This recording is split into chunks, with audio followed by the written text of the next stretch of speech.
Good evening, my fellow Americans, my fellow Michiganders, and people of the world. I'm coming to you tonight from Flint, Michigan. You may have heard of Flint. We still have a water crisis going on here that's affected the lives of the children of the city of Flint.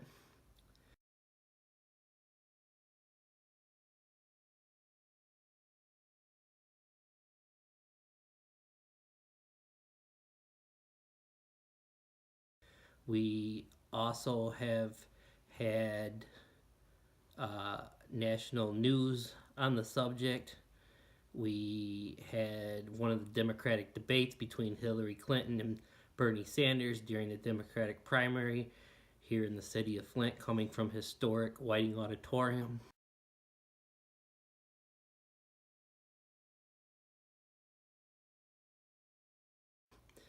And they're even running a popular documentary series on Netflix called Flint Town, which is about our understaffed and underfunded police department here in the city of Flint.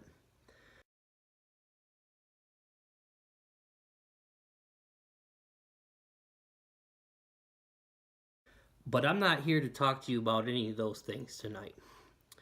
I'm here to talk to you tonight about something that is a byproduct of what caused a lot of these problems to occur in the first place. And that is phony politicians. In just 7 short months here in the great state of Michigan, we are going to be going to the polls to elect a new governor here in the state of Michigan. In the midst of the American failed experience that is the Donald Trump presidency, one of his cronies, one of his boys, who happens to be the current Attorney General here in the state of Michigan, is running for governor. And he wants you to trust him that he's the man to get things done for the people of the state of Michigan. I'm going to support the Republican nominee, and that's going to be Donald Trump. You know, I'm automatically attracted to beautiful. I just start kissing them. It's like a magnet. I did try and fuck her. She was married. I'm going to support the Republican nominee, and that's going to be Donald Trump. Grab him by the pussy. I'm going to support the Republican nominee, and that's going to be Donald Trump. I don't even wait. And when you're a star, they let you do it. You can do anything. I'm going to support the Republican nominee, and that's going to be of course Donald Trump. Talking about the current Attorney General of the state of Michigan, former Congressman of the United States representing Michigan during the Reagan years, Bill Schuette, excuse me. So who is Bill Schuette, or Shitty, if you will? Well, he's another one of these career politicians. You see, I just told you that he was a U.S. congressman in the 1980s when Ronald Reagan was president. You fast forward all the way to today, April 6th, 2018, and he's still in office as our current Attorney General, and he's getting ready to run for the Republican nomination to be the next governor of the state of Michigan.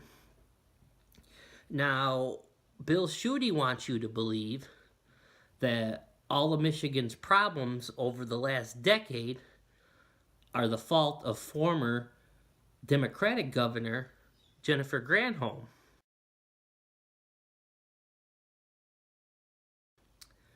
There's just two problems with that, two very distinct problems with that.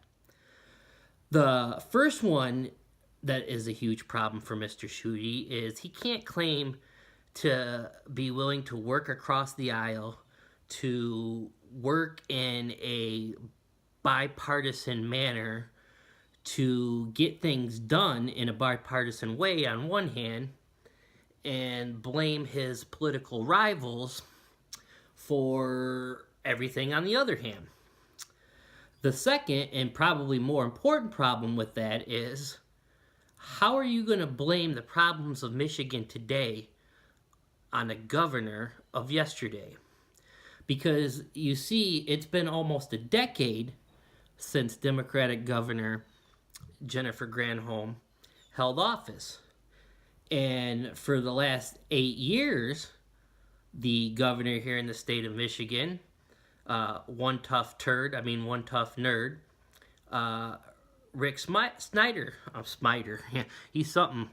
Rick Snyder has been governor, and he, of course, is a Republican, and he, of course, is also, like Donald Trump, one of Mr. Schuette's boys.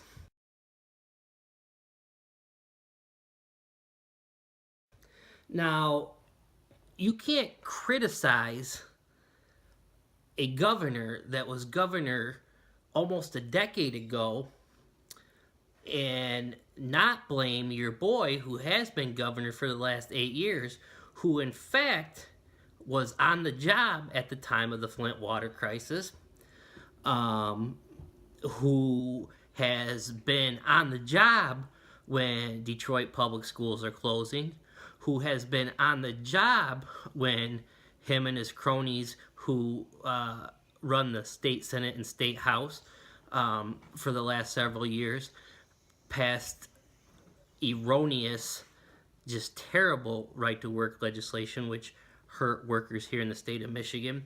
You can't grandstand and turn what was the loss of people's lives here and children here in the city of Flint into what's basically just a big political play for you to launch your campaign. Your own task force found that your Department of Environmental Quality was, quote, primarily responsible for the crisis in Flint.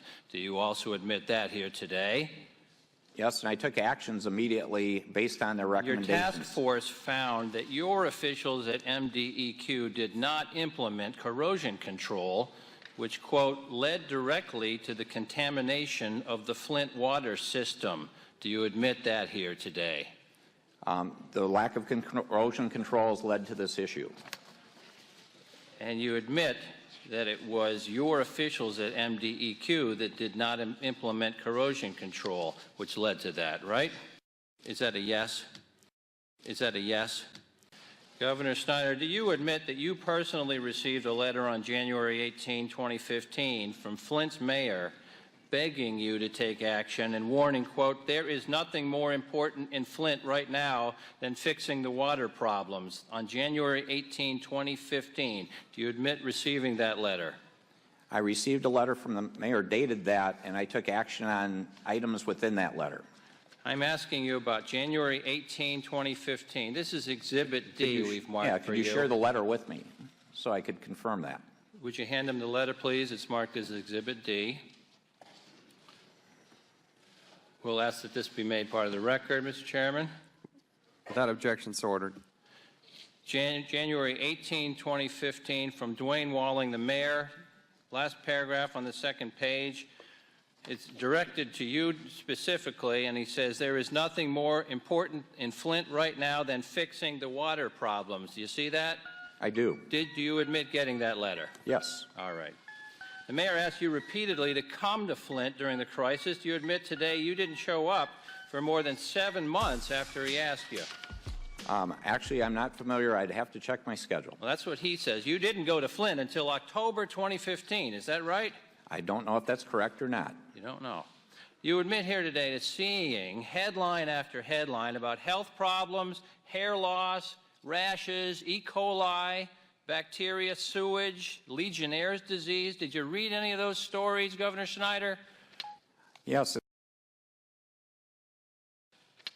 Yes. More cases of Legionnaire's disease were reported since the switch to Flint River than, quote, all the cases in the last 5 years or more combined. Do you admit that? Yes. Yes. I initiated an independent investigation to determine what laws may have been broken in the Flint water crisis. My job as Attorney General is to enforce the law, and that is what I do. Get the fuck out of here! Now, did he mention Snyder or Snyder's administration? Did he mention Snyder's responsibility as the governor at the time of the water crisis? No, he didn't. Instead, he did what a lot of career politicians do, and certainly what a lot of attorney generals or lawyers in general do, and he basically danced around the issue and used lawyers' famous catchphrase that really all lawyers, prosecutors especially, and politicians for that matter, will use when they don't want to answer the question. So, and I quote, he said, well, when it comes to Snyder, his responsibility and things of that nature, that the people involved in the water crisis would have their day in court. That's interesting. And that probably would be true, except for one problem. The problem, of course, is Governor Snyder was never held responsible for the things that happened under his watch while he was governor with regards to the water crisis. So now I guess he won't have his day in court, which ultimately means that the victims and the people of the city of Flint aren't necessarily getting their full day in court either, because the man responsible, the man who was supposed to be in charge of the entire state at the time that this tragedy happened, has no charges against him. There's nothing being linked back to him.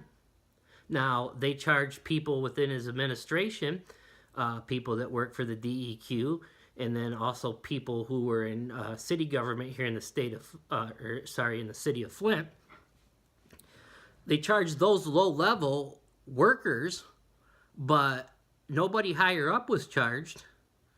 Nobody who wields the power, who should be held responsible, was charged. So really, that's kind of no different than when you have a scandal or you have a major company going under, such as Enron, and the top executives, get to skate away when they shut their doors for good with $1 million severance packages. But the average worker who's barely making a living to feed their families are just shit out of luck, no severance package, and no compensation for what could have been their entire life's work. They're just out on the street. Sorry about your luck. Hi, this is Mark coming to you from Baker's Green Acres, and this is my wife, Jill.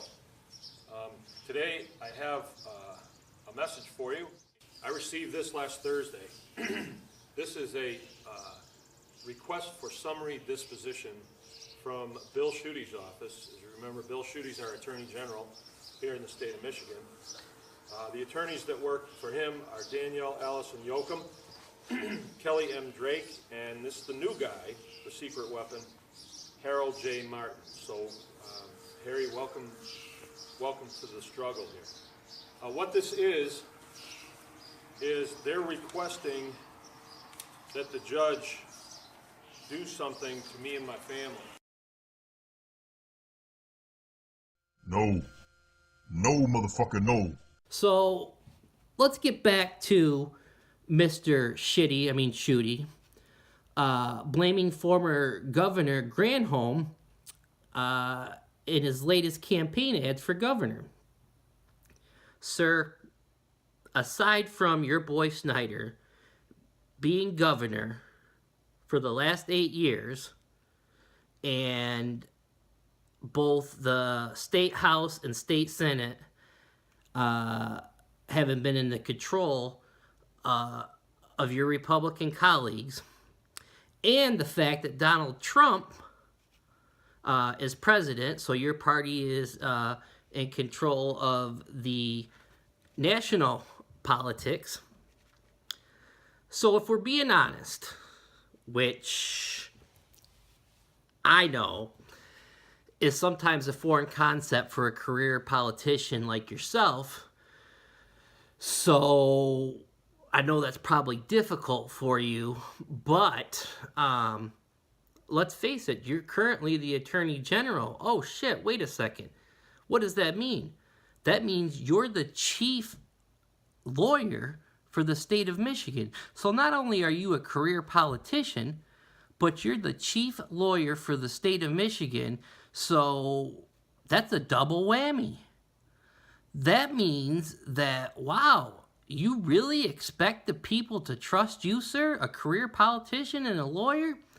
I don't think so. So, what else is Mr. Schuette offering the people of the great state of Michigan? Well, he talks about bringing jobs back to Michigan, and he's going to bring paychecks back to Michigan. But so did Snyder.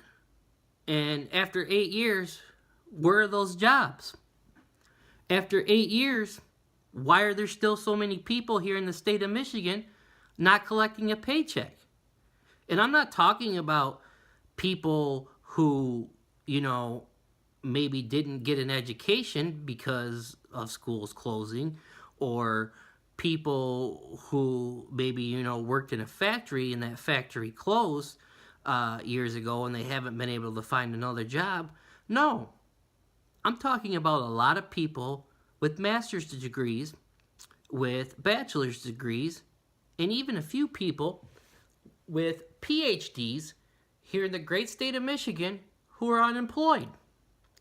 And so if your boy Snyder said he was going to bring back jobs, and he didn't, and you're saying you're going to bring back jobs and you're going to bring back paychecks, and in your ads you correctly say that Michigan put the world on wheels, and that basically Michigan is responsible or the reason that the middle class happened, that's true.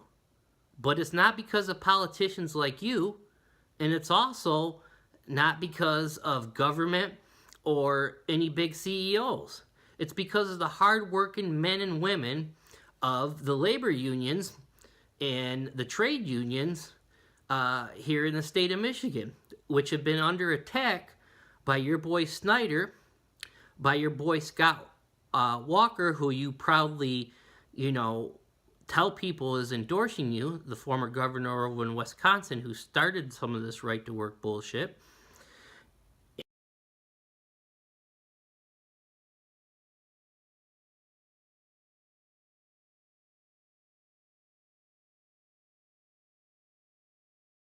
And, it's not because of any of your Republican cronies. It is simply because hardworking men and women of the union, because of the union, for so many years were treated like human beings. They had a right to collective bargaining, and they had the right to organize.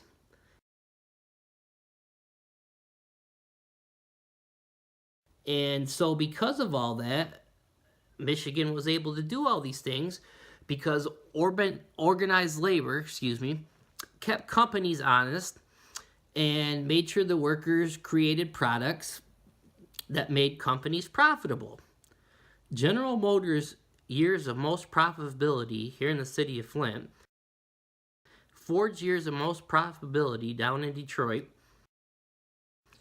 and Chrysler here in the state of Michigan too, their years of most profitability were the years when the workers had a contract that was agreed upon between labor and management, between General Motors and the UAW. People were making money to provide for their families, to have a house, to drive a car that they made. And it worked out for everyone. It worked out for the companies too because they were making profits. The workers were proud to be working for those companies. They were proud of the products that they were creating, and they were paid a fair wage for it. Now, it's kind of hard that in the last 25 to 30 years that Snyder, your boy Scott Walker over there in Wisconsin, they're directly responsible for what I talked about a minute ago, which is the whole right-to-work legislation that's basically been an attack on labor.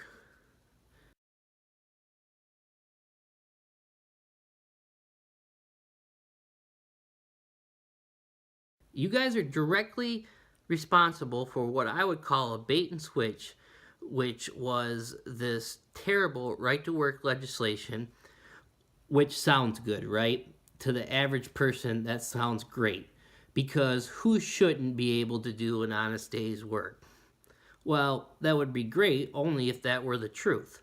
But once again, Mr. Schuette and his people have a problem telling the truth. No, motherfucker, no. Michigan Attorney General Bill Schuette, please, please make the right choice. Drop the appeal and let all Michiganians enjoy and celebrate marriage. This case is proceeding. We are going to appeal it. We are going to appeal it. We are going to appeal it. My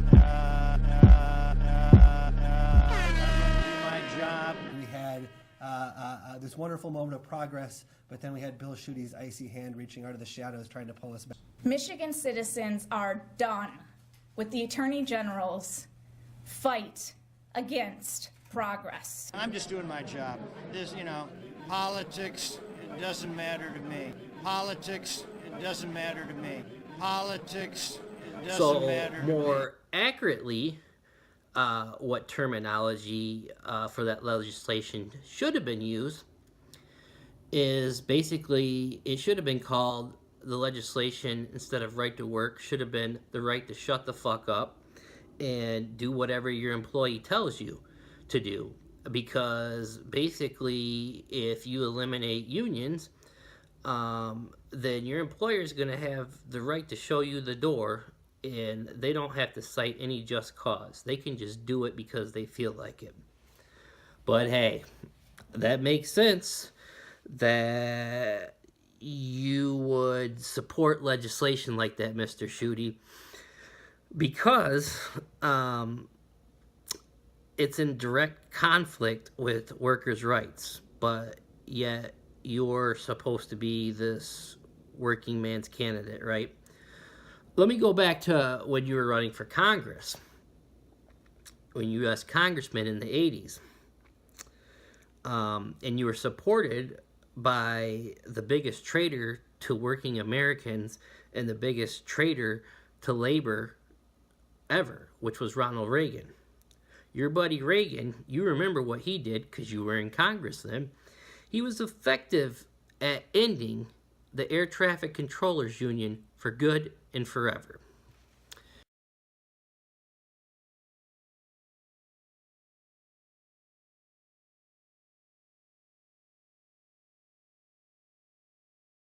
And so, I'm afraid that I just can't take that chance that you're going to be more the same of your boy Snyder, that you're going to be like your boy Ronald Reagan, and you're walking around talking about how you're so glad to have the support of people like Scott Walker, who hates labor, and then you also have the nerve to tote the fact that you have support from the current president of the United States, which has been the biggest disaster ever to set foot into 1600 Pennsylvania Avenue.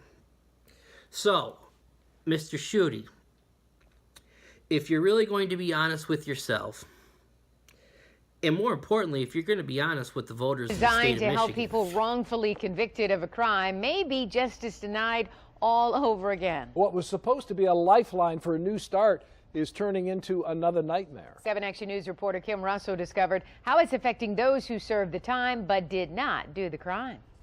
How much is a year of your freedom locked away for a crime you didn't commit worth? A new law was supposed to compensate exonerees $50,000 per year. Instead, they say it's reminding them the legal system doesn't always deliver justice. Every day I bear a cross, and that cross is the fact that I haven't been able to raise my nephew, and that I've missed out on a lot. In 2003, Julie Balmer took her 6-week-old nephew, who she planned to adopt, to the doctor knowing something wasn't right. One doctor said baby Philip suffered blunt force trauma. Another said he had shaken baby syndrome. She says she got the shock of her life when she was convicted of child abuse. You don't wake up one day and say, today I'm going to be charged with a crime I didn't commit. After almost 5 years in prison, the Michigan Innocence Clinic found an MRI showed little Philip suffered a stroke, not trauma. Julie was exonerated. But by then, Philip had been adopted, and Julie had no right to see him. I would have had the world. Jamar Avery's nightmare started in 2000. A woman said she saw the high school senior rob and kill a man delivering pizza here at Central and Dayton in southwest Detroit. Avery said he was on the city's west side, waiting for his car to be repaired at Crimes Towing and Auto Shop, but the court didn't hear about his alibi. After he spent 8 years in prison, a judge heard from witnesses with him when the murder happened and exonerated him. He missed high school, time with family, and 8 years with his daughter. It's priceless. The time that they stole from where I could have installed more enthusiasm in her. When lawmakers passed the Wrongful Incarceration Compensation Act, they looked at Jamar's case and Julie's case on the National Registry of Exonerations. Julie even testified to help pass the bill. Now Michigan Attorney General Bill Schuette's office is fighting their effort to get that compensation. Why? Why? No. No, motherfucker, no. Then I think you're going to have to admit that you're no more of a populist. You're no more of a man of the people. You're no more committed to bipartisanship, reaching across the aisle and working with the other side to get things done for the people of the state of Michigan than George Wallace was committed to being an anti-segregationist. You know, George Wallace, guy from Alabama who ran for president, segregation today, segregation tomorrow, and segregation forever. That George Wallace, he's as much of an anti-segregationist as you are as a populist working man of the people. Now, you, sir, are a partisan, excuse me. You're a partisan Republican. You are now today. You were back in the 80s with Ronald Reagan, and you always have been. And with that being said, whatever you say on the campaign trail that is wrong with today's state of Michigan is your own party's fault. Because, as I said earlier, who has been running this state, and for that matter, who has been running Washington for the last 8 years now? And whatever you think is wrong in Washington today is also the fault of your party, because they've been in control of Congress in Washington. And as we know, your boy Donald Trump is currently president of the United States. So, it's your guys' fault. So quit with the lies in your ads and just come straight with the people of the state of Michigan. But even if you did that, even if you were capable of doing that. This, politics, it doesn't matter to me. This, politics, it doesn't matter to me. Politics, it doesn't matter to me. Politics. Get the fuck out of here! Bill Schuette, you run for governor. My opinion on the matter is, no thanks. I've already seen this movie for the last 8 years. I've already seen this movie in Washington too, currently. And quite frankly, I don't really like horror movies. I'm done with that shit. So, I'm not telling you who to support for governor for Michigan, but I am telling you that I won't be supporting Bill Schuette. And whether you like that or you don't, Mr. Schuette, I don't really care, because you know what we say around here. Good riddance.